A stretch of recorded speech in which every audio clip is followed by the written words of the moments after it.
La Burj Khalifa de Dubaï est la plus haute structure au monde réalisée par l'homme. Et l'une des plus belles réussites de l'histoire de l'ingénierie. L'imaginer demandait une ambition démesurée.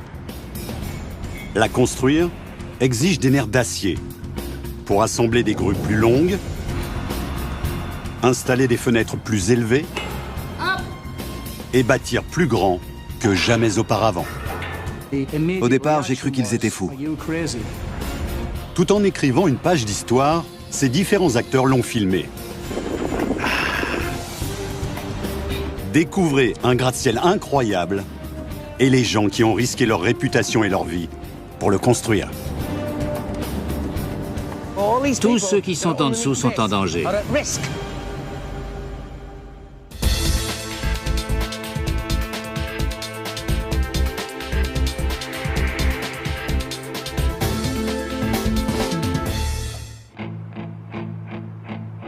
À Dubaï, aux Émirats arabes unis, se dresse un géant architectural. Culminant à 828 mètres, la Burj Khalifa est le building le plus haut du monde. Cette tour, à 1,5 milliard de dollars, a été inaugurée en 2010 par un feu d'artifice des plus spectaculaires. Pour cela, il a fallu un changement de décor radical.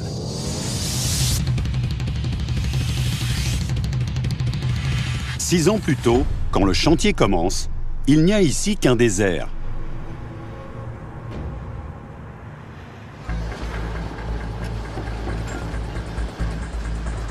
En janvier 2004, la première pierre de la tour est posée sur le site. Pour un ouvrage pharaonique comme celui-ci, chaque jour compte.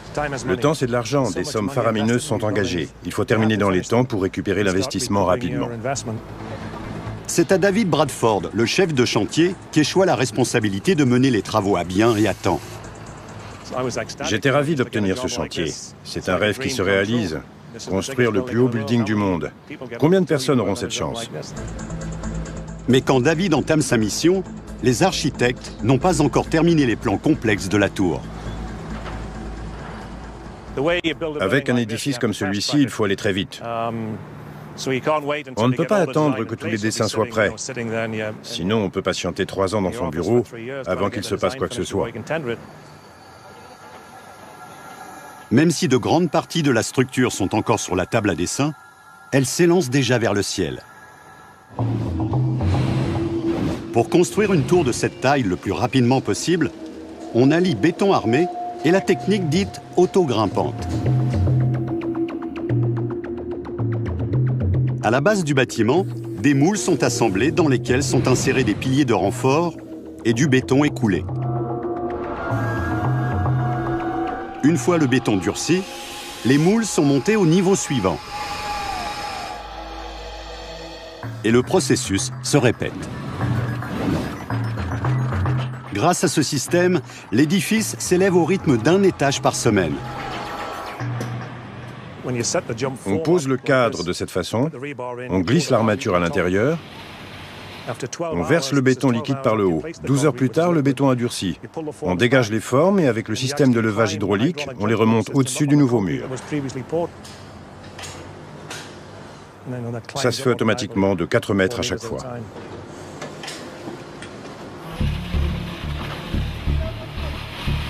La Burj Khalifa a été pensée par le promoteur immobilier dubaïote Emaar. Il veut affirmer le rôle central de la ville sur l'échiquier financier mondial en construisant le plus haut gratte-ciel sur Terre. Pour cela, Emaar fait appel à un des grands cabinets d'architectes américains, Skidmore, Owings et Merrill. Leurs bureaux de SOM sont à Chicago, capitale du gratte-ciel. Comme Bill Baker, ingénieur en chef, le sait, pour monter plus haut, il ne suffit pas de prendre d'anciens plans et d'y ajouter des étages.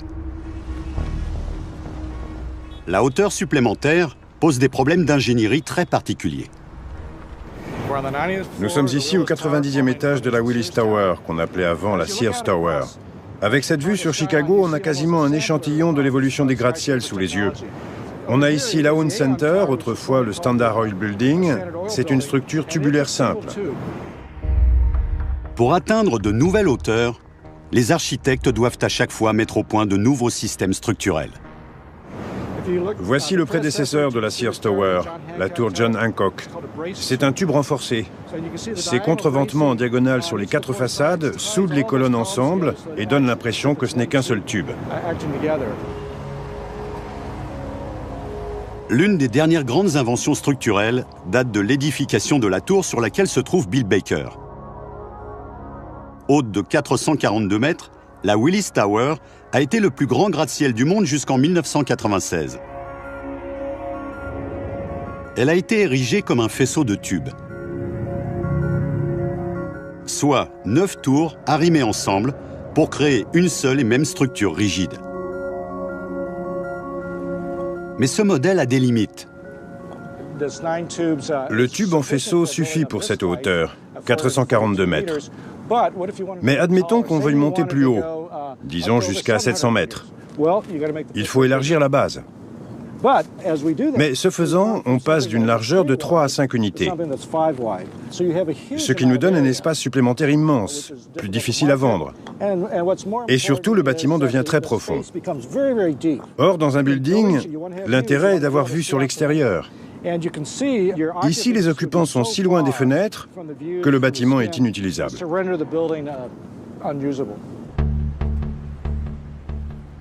Pour dessiner une tour plus haute avec des intérieurs clairs, Baker et son équipe imaginent un nouveau système structurel. Pour la Burj Khalifa, nous avons utilisé la technique du noyau renforcé. Le noyau est un hexagone central au centre du bâtiment qui va faire en sorte qu'il résiste aux forces de torsion. Mais il est bien trop effilé pour atteindre des hauteurs aussi extrêmes. Il faut donc le renforcer. Les renforts, ce sont ces 3 ailes qui en partent et forment ces couloirs et ces murs. Ainsi, on a un noyau qui est consolidé par 3 ailes disposées en Y. Autant que je sache, ça n'a jamais été fait nulle part ailleurs. C'est une solution unique à un casse-tête passionnant.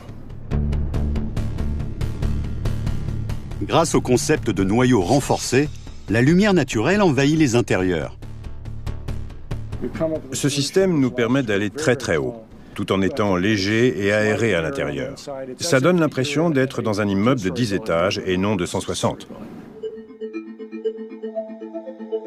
Selon les plans de SOM, la base étendue de la tour vient soutenir le poids colossal de l'acier et du béton.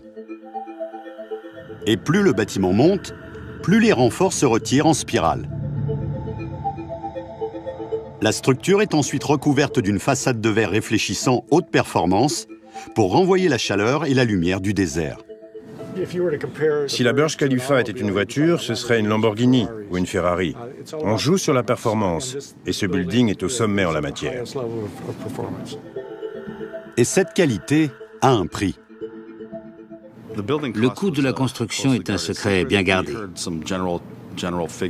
Des chiffres assez vagues ont été avancés.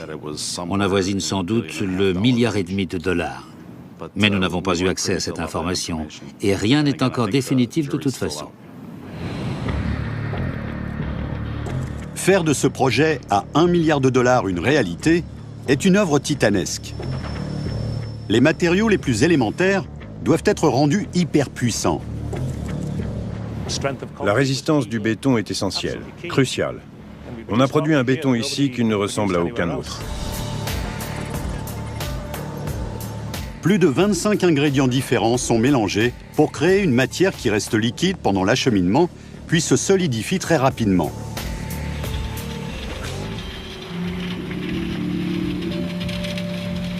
Mais utiliser cette mixture est un véritable défi à Dubaï par des températures qui dépassent les 45 degrés. Si le béton est trop chaud, il durcit instantanément et on n'a pas le temps de le couler. Ces opérations ont donc lieu pendant la nuit, quand les températures sont plus basses. Et on incorpore de l'eau fraîche et des glaçons au liant.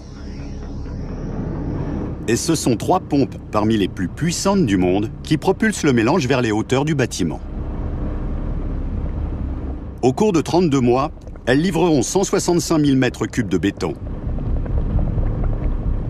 De quoi faire un trottoir long de 880 km.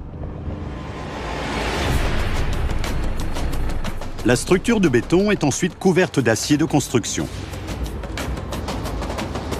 Alors que le gratte-ciel jaillit au-dessus du désert, hommes et machines vont atteindre des hauteurs encore jamais vues. Je suis de l'autre côté.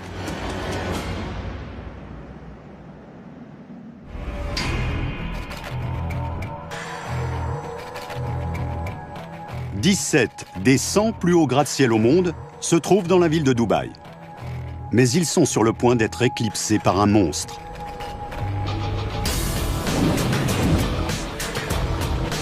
La construction s'accélère. La Burj Khalifa gagne un nouvel étage tous les 3 jours. Le but est de lancer la machine et qu'elle ne s'arrête plus jusqu'à ce que la tour soit terminée et livrée. Là, on pourra se détendre. La tour prend forme. Pourtant, un point fondamental n'est pas réglé. Les architectes n'ont toujours pas déterminé la hauteur finale du bâtiment. En général, on fait de légères modifications. Cette fois, elles sont majeures. Les fondations ont été posées bien avant qu'on connaisse la taille finale du building. La question doit être résolue, et vite. Le record à battre est celui de Taipei 101, 508 mètres, à Taïwan. À l'origine, les plans de SOM ne montaient que 10 mètres plus haut. Nous ne voulions pas promettre plus que ce que nous étions sûrs de réaliser. Mais après quelques calculs, ils s'aperçoivent que la structure de la tour est si forte qu'ils peuvent la faire monter plus de 300 mètres plus haut. Le bâtiment s'est élevé de plus en plus haut, jusqu'à atteindre 725 mètres. Il est resté à cette hauteur pendant un temps, puis on a atteint les 800 mètres et on a mis la dernière pierre à 828 mètres. Une fois terminée, la Burj se tiendra à 828 mètres au-dessus du sol. Reste à savoir si les fondations sont assez solides pour la soutenir. Très tôt, des analyses du sous-sol du site ont identifié un problème. C'est pas comme si on travaillait à New York où quand on creuse à 4 ou 5 mètres, on a un sol stable. On assoit les fondations sur le granit lui-même. Ici, on a une couche de sable de 3 ou 4 mètres, puis du grès fragile, du calcaire. Rien de très bon. Heureusement, la science est là. L'avenir de la Burj Khalifa et de son poids colossal repose sur un principe scientifique unique. Le frottement. Il y a 2 méthodes d'empilement. La première étant des pieux portants en pointe que l'on enfonce directement dans la roche dure qui supporte le poids. Ici, on a opté pour des pieux rainurés. Le poids de la tour est porté par les frottements latéraux sur le pieu. Les fondations de la Burj reposent sur l'adhérence ultra puissante entre le sol et les parois de chaque pieu. Sous le bâtiment, 192 pieux sont enterrés à 50 mètres de profondeur pour soutenir une plateforme en béton de 3,70 m d'épaisseur.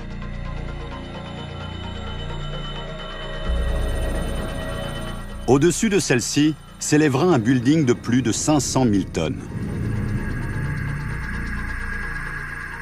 Les chiffres sont si démesurés qu'il faut prévoir un certain degré de tassement dans les plans. Après avoir évalué le poids total avec les charges permanentes et d'exploitation, on suppose que le bâtiment descendra d'environ 7,5 cm. Mais le socle devrait tenir. 3 ans après le lancement des travaux, la tour atteint 512 mètres et 141 étages.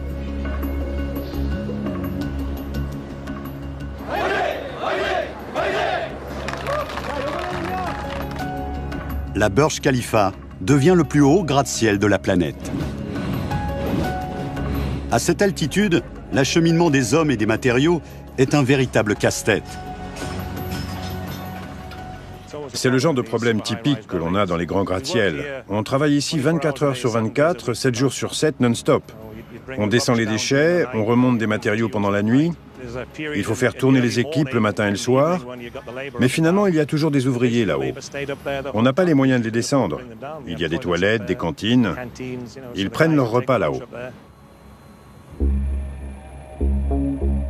Afin de déplacer les matériaux, 3 des plus grandes grues de construction au monde sont présentes sur le chantier. Ce sont des grues hautement spécialisées. Elles sont immenses. Elles font plus de 120 tonnes à nu quand elles ne portent rien. L'exercice d'équilibriste qu'est leur installation revient à un groupe particulier.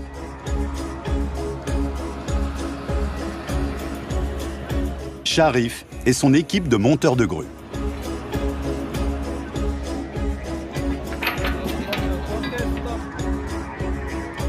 Ils viennent des 4 coins du monde et parlent souvent des langues différentes. Mais ils ont 2 choses en commun. Des nerfs d'acier et une incroyable indifférence au vertige.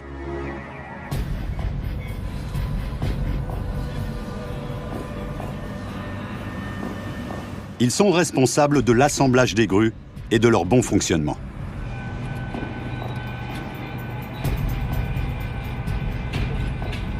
Le tout sans faire un pas de travers. Ils ne perdent jamais de vue qu'il y a le sol en bas du bâtiment. C'est extraordinaire de les voir aussi à l'aise. Les grues comprennent un mécanisme ingénieux d'auto-élévation qui leur permet de progresser le long du bâtiment pendant sa construction. Dès qu'un nouvel étage est terminé, Sharif et ses hommes ajoutent un niveau au soutien de la tour et relèvent chaque grue encore plus haut.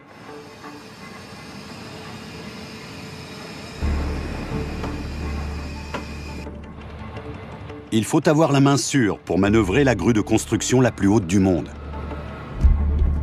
L'un des rares à qui l'on confie la tâche s'appelle Mohamed. Il est pakistanais.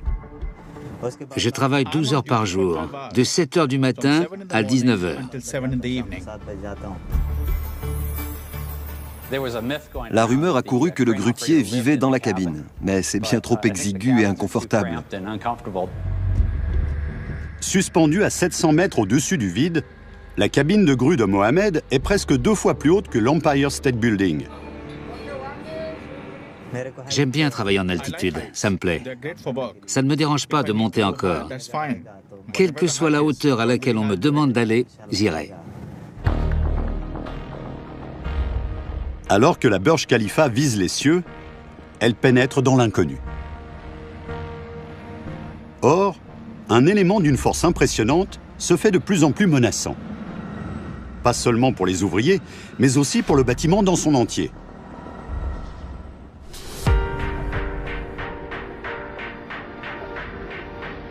Quand on construit le plus haut gratte-ciel au monde, il est un facteur à ne surtout pas ignorer. Notre préoccupation principale tout au long de ces travaux, c'est de respecter les lois de la nature, la pesanteur, le vent, le soleil. Et sur un méga gratte-ciel, l'élément le plus redoutable et le plus imprévisible est le vent. Quand on atteint cette altitude, la charge principale est en fait le vent. Ce n'est pas la charge permanente, le poids de la structure, du revêtement extérieur. Ce n'est pas la charge d'exploitation, les gens à l'intérieur, qui est assez réduite. La charge du vent est bien plus forte. Il souffle sur les parois du gratte-ciel pour le tordre et le faire basculer. Aucun bâtiment n'illustre mieux ce problème que la tour John Hancock à Boston. Chef-d'œuvre d'acier et de verre, haut de 240 mètres, le Hancock a été érigé dans les années 1970. Mais de graves complications sont vite apparues.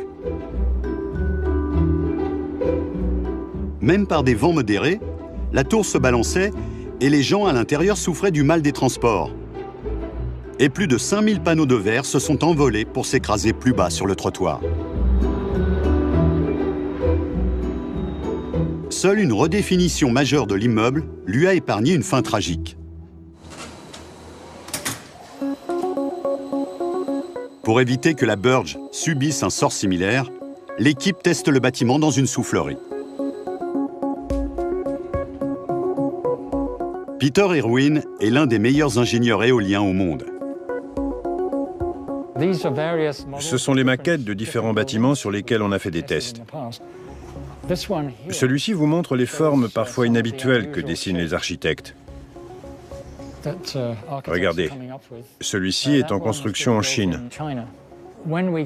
Lorsqu'on intervient sur un projet d'ingénierie éolien, nous étudions deux aspects.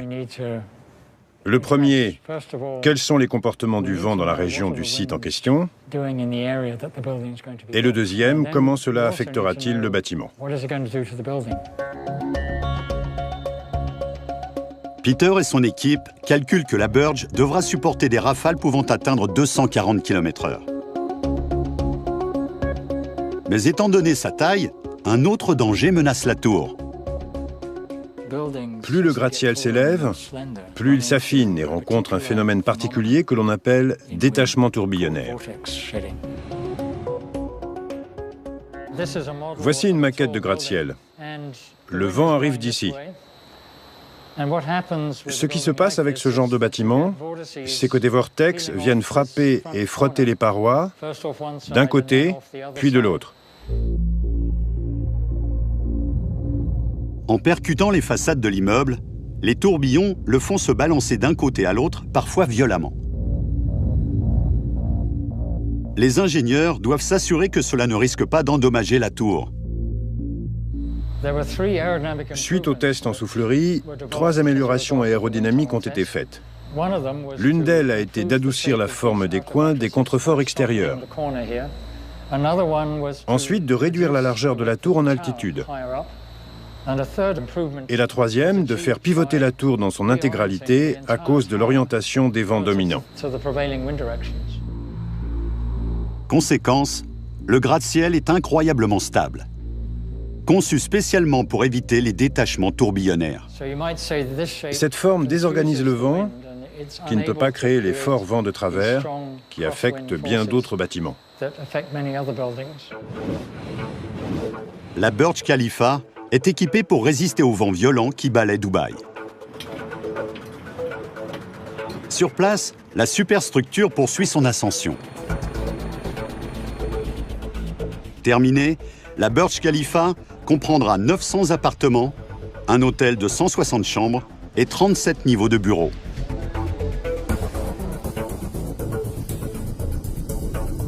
Le bâtiment consommera jusqu'à 36 MW d'électricité. De quoi alimenter une ville de 20 000 habitants. En cas de panne de courant, 5 énormes générateurs prendront la relève.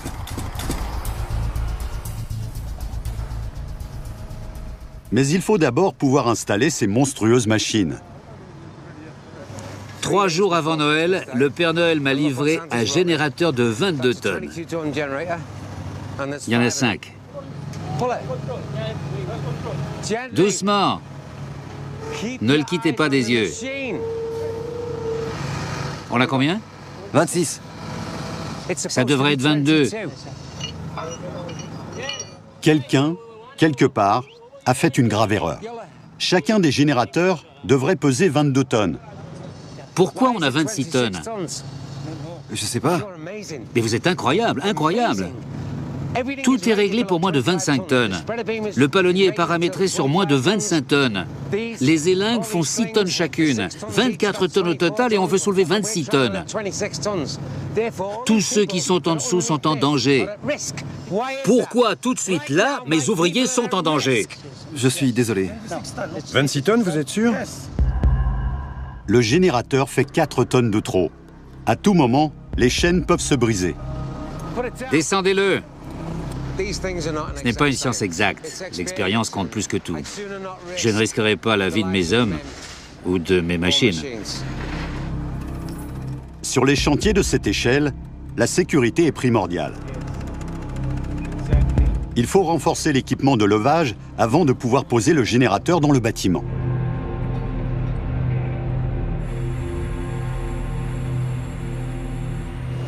On les a fait entrer par ce passage.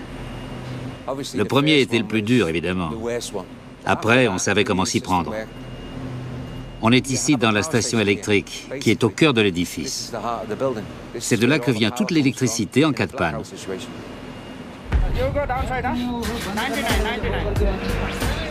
Le chantier avance. David Bradford commence à sentir la pression des délais à tenir. Je me donne à 100% pour faire le meilleur travail possible. Et ça a des effets sur ma vie de famille. Je vois rarement ma femme depuis des mois, même si elle ne se plaint pas. Je rentre à la maison quand elle dort déjà et je pars le matin avant qu'elle se lève.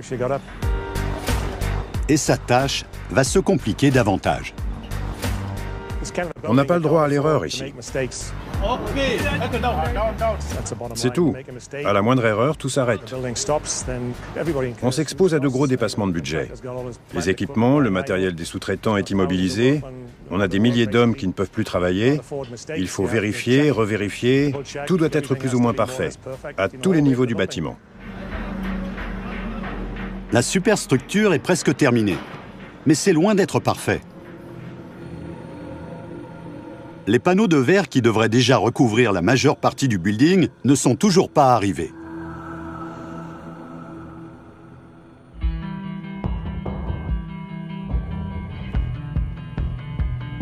Alors que la silhouette finale de la Burj Khalifa commence à se dessiner dans le brouillard, il devient urgent de revêtir la tour de sa façade de verre et d'acier.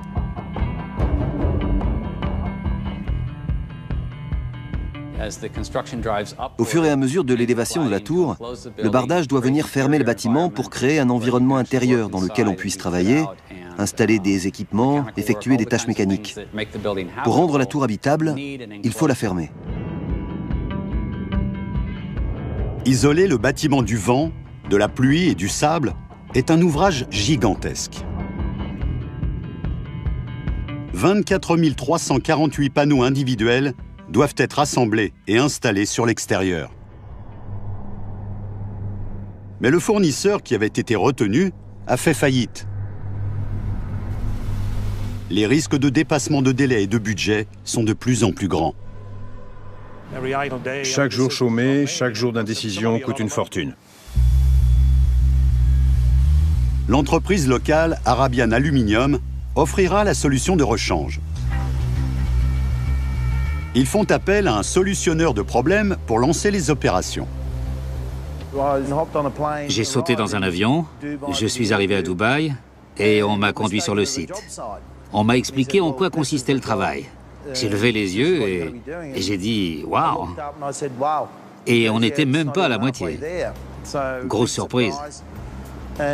J'ai demandé où étaient les vitres et c'était là le problème. Il n'y avait pas de mur rideau, pas de modèle, pas de système. C'est le boulot idéal pour moi, je peux régler le problème. Le montage de la façade accuse un retard de 18 mois.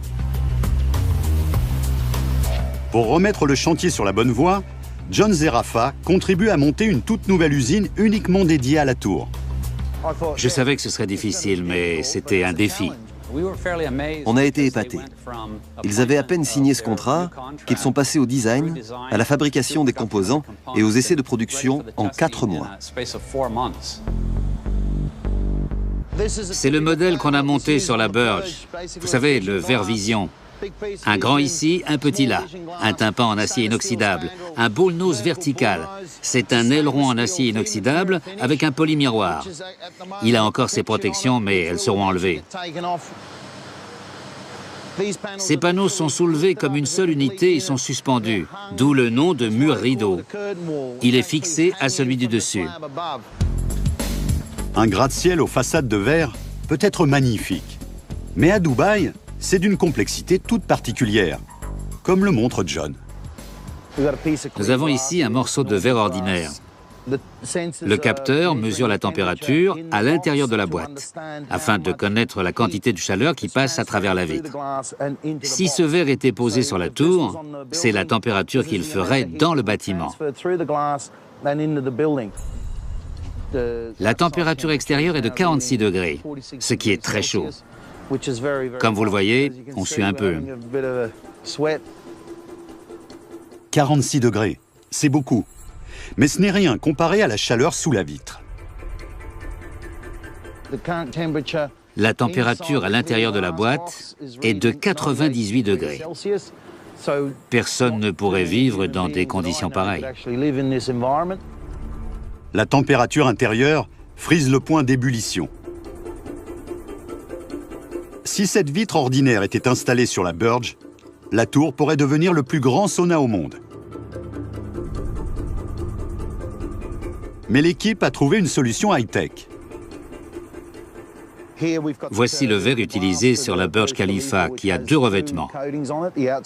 À l'intérieur, on a une pellicule d'argent qui intercepte les rayons ultraviolets et les réfléchit au dehors. La couche intérieure est en titane et capture les rayons infrarouges. En renvoyant les rayons infrarouges et ultraviolets, cette vitre réduit de façon drastique la quantité de chaleur qui entre dans le bâtiment. Mais cette technologie a un prix. Entre tous les différents aspects de la fabrication, la livraison sur site et l'installation, on tourne sans doute autour de $2 000 le panneau. Multiplié par 24 000 unités, ça fait beaucoup d'argent. 24 000 fois 2 000, ça fait 48 millions.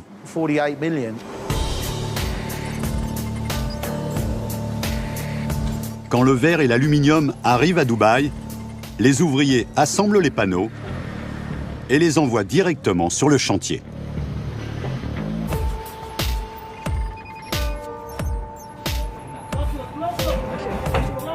Chaque vitre fait jusqu'à 6,40 m de long et pèse jusqu'à 750 kg. Elles doivent être soulevées une par une, puis installées à la main.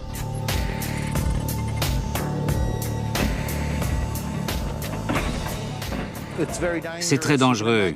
Ce sont des objets imposants, grands, et dès qu'un courant d'air passe, ils agissent comme une énorme voile. Ils sont difficiles à maîtriser. Si jamais un panneau vient s'écraser contre un mur, le verre casse, les morceaux tombent de haut et pourraient couper les jambes de quelqu'un au sol. Ça ne plaisante pas.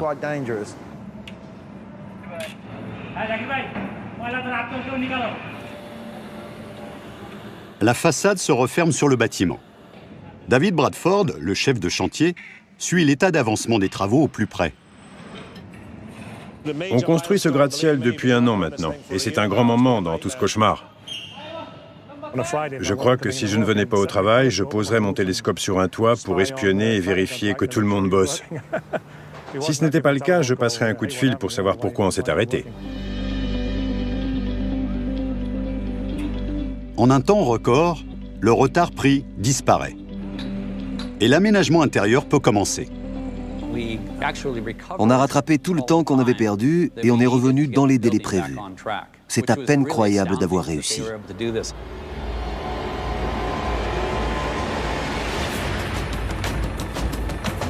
Le mur rideau est quasiment terminé. Le travail continue partout sur le site, mais un nouveau problème de taille vient se poser aux équipes.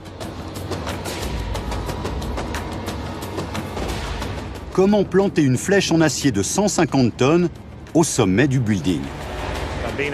J'ai passé toute ma vie sur les chantiers, parfois à grande échelle, mais rien de comparable.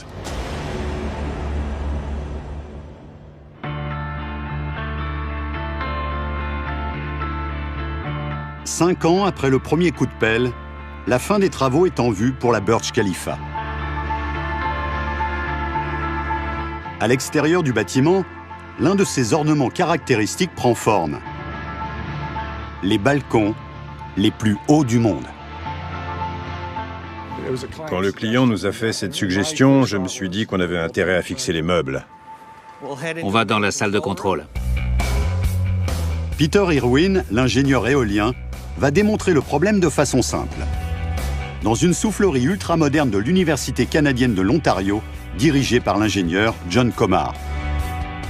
L'air afflue de ce côté et se contracte à travers cette bouche de façon très uniforme pour se diriger ensuite vers le coin numéro 1. Je vois. L'objectif aujourd'hui est de voir les effets du vent sur l'homme. J'imagine que vous allez l'arnacher par sécurité. Oui, oui, bien sûr. Il sera fermement relié au sol. Mieux vaut éviter qu'il s'envole. Oui, c'est sûr. À Dubaï, la Burj Khalifa pourrait devoir affronter des vents de 240 km/h. Cette expérience a pour but de montrer les effets de ces vents violents si quelqu'un se tenait sur un balcon sans protection.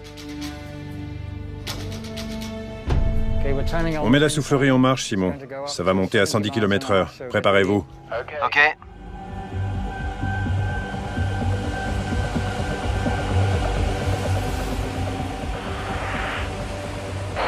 Où on en est?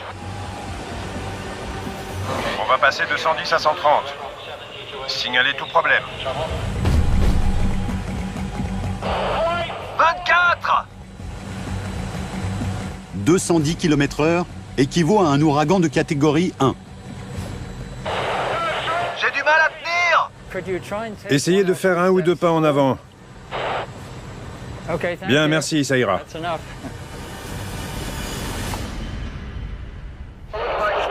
J'éviterai d'aller sur un balcon au 120e étage avec tout ce vent.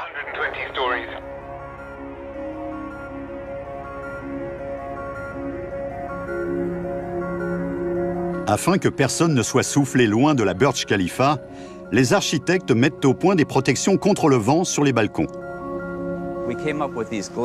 On a imaginé ces balustrades vitrées qui empêchent le vent d'envahir la terrasse des balcons, avec des cloisons qui font que le vent ne va pas s'engouffrer sur les balustrades et balayer le sol. On a prévu ces treillis pour arrêter les courants descendants qui feraient pression sur le toit des terrasses. Mais c'est à l'intérieur qu'on trouve le système le plus ingénieux. Sur chaque façade où il y a des balcons, on a installé des alarmes au vent. Si la vitesse du vent à l'extérieur dépasse ce que l'on estime être sans danger pour les occupants, une alarme retentit pour prévenir de ne pas sortir à ce moment-là.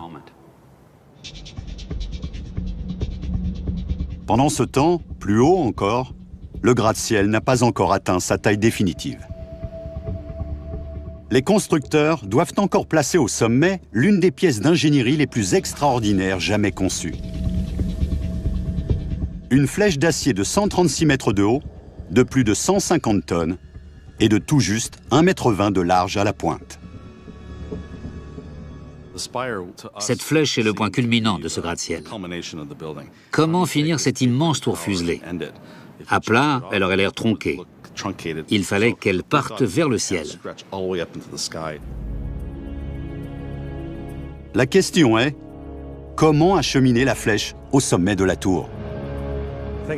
On ne peut pas monter la grue suffisamment haut pour installer la flèche. Même à son envergure maximale, elle est loin d'atteindre la taille nécessaire. Aucune grue au monde ne peut venir à bout de ce travail. Et aucun hélicoptère ne peut soulever 350 tonnes d'acier. La flèche est trop lourde et sa destination trop haute. Jusqu'à ce qu'un ingénieur ait une idée de génie. La remonter en morceaux et l'assembler à l'intérieur du gratte-ciel. La flèche a été quasiment construite au cœur du building. Avec des vérins de traction, elle a ensuite été extraite de la tour.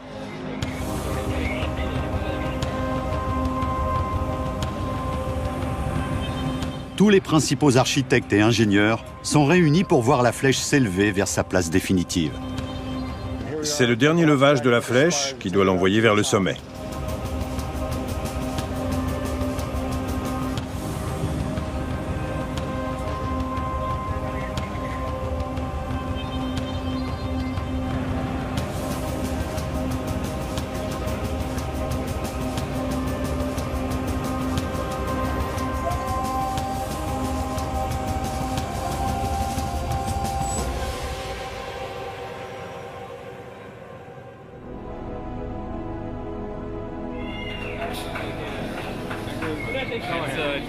C'est un beau moment que l'on vit là. Quand la flèche a été soulevée sur les derniers centimètres jusqu'à son emplacement final, ça a été une vraie satisfaction. Ça y est, on a réussi.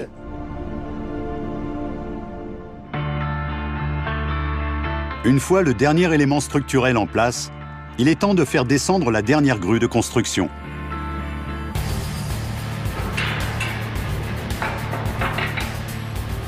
Comme toutes les autres ont déjà été retirées, il faut faire preuve d'imagination. Comment redescendre une immense grue de 120 tonnes? C'est compliqué. Ils ont remonté en morceaux une grue de taille moyenne pour démantibuler la grande et déposer les éléments au sol un par un.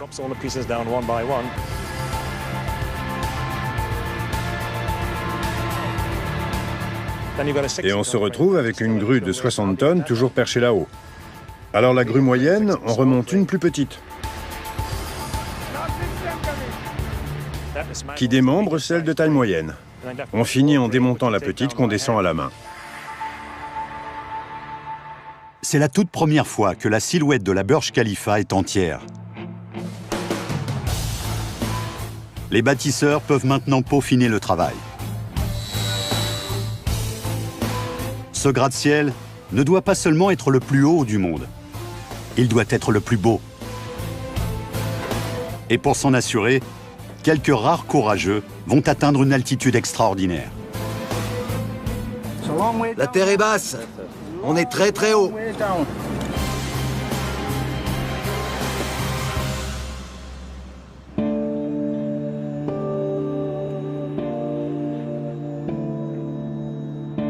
Les équipes ont travaillé longuement et main dans la main. Le dernier panneau du mur rideau qui tapisse la Burj Khalifa est installé. Ce qui a été crucial, c'est l'organisation. Tout a été préparé au millimètre et à la seconde près.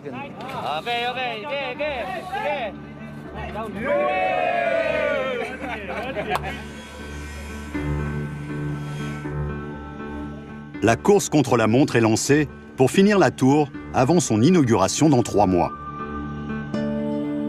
Après 6 ans de travaux, elle est couverte de terre et de poussière. Mais la solution est simple.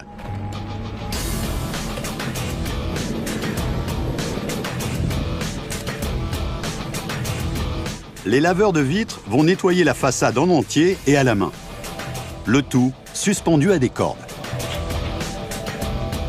Chacun des 24 348 panneaux.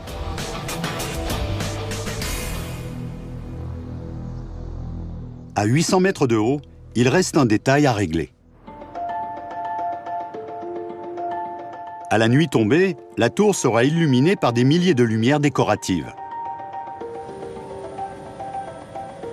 Mais à l'extrémité de la flèche, 7 lampes doivent encore être installées.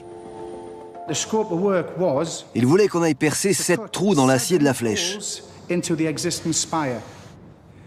S'il n'y avait eu que moi, j'aurais dit « Il y a 2000 ampoules. Ces 7-là, vous les oubliez. Du sol, on ne remarquera rien. » Mais Aymar tenait à ce que tout soit fait impeccablement. Ils ont mis la barre très haut. Comment finir le travail en beauté? On ne peut pas monter d'échafaudage. La grue ne va pas jusque-là. Mick Flaherty, expert cordiste, a la réponse. Au départ, j'ai cru qu'ils étaient fous. Comment expliquer autrement qu'ils veuillent suspendre quelqu'un au sommet? Mick recrute un superviseur hautement expérimenté pour conduire la mission. C'est un spécialiste du rappel. Il travaille depuis des années comme cordiste. Mais alors qu'ils sont sur le point de commencer, c'est la catastrophe. Cette altitude ne laisse personne indifférent. On est en terrain complètement inconnu. Pendant qu'on escaladait à l'intérieur de la flèche, je lisais l'inquiétude dans ses yeux. Il était blanc comme un linge. Il s'est arrêté et il a dit « Désolé ». J'ai demandé ce qui n'allait pas et il m'a dit qu'il ne voulait pas mettre ma vie en danger et qu'il ne pouvait pas faire le boulot. N'ayant pas le temps de trouver un remplaçant, il n'y a qu'une solution. Mick doit mener l'opération lui-même. La tâche est très dangereuse dans des conditions extrêmement difficiles. J'ai dû faire avec la chaleur, l'environnement qui nous entoure à Dubaï. C'est un chantier lourd dans un climat pénible. C'est trop risqué pour qu'une équipe de tournage le suive. Mick filme donc lui-même. D'abord, à l'intérieur de la flèche. Les ouvriers y découpent 7 trous dans l'acier de 7 cm d'épaisseur. Voilà, et de 7. Bien joué, Melchior. Merci. Beau travail, les gars.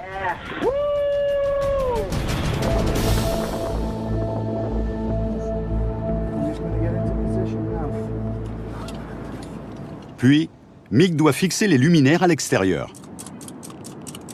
On arrive au sommet de la flèche, je prépare le matériel, je lance les cordes en m'assurant qu'elles ont bien des nœuds. C'est sérieux là, d'accord? Très sérieux. On est prêt? On est prêt. Je suis de l'autre côté. La terre est basse. Et on est très très haut.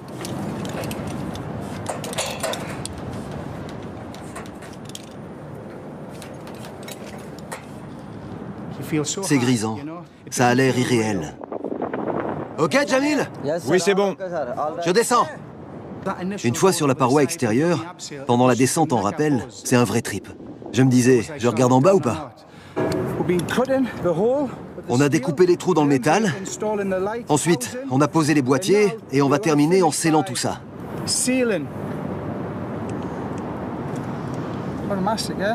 Ça, c'est du mastic. Mission accomplie.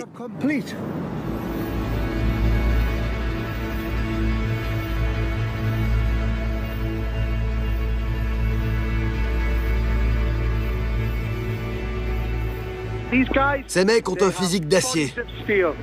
Pas vrai, les gars? Voilà, tout est là. Aimer son métier.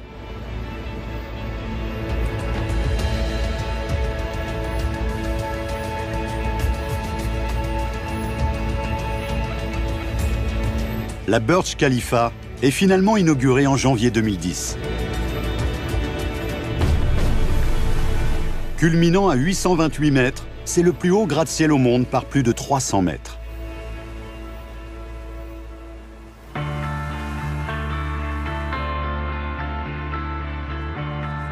Sa construction a exigé l'action conjointe de dizaines de milliers de personnes.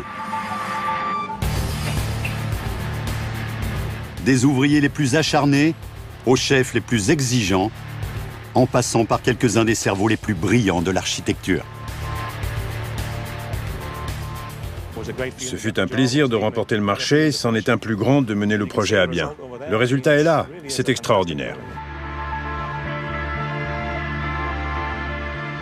Ça y est, c'est fini.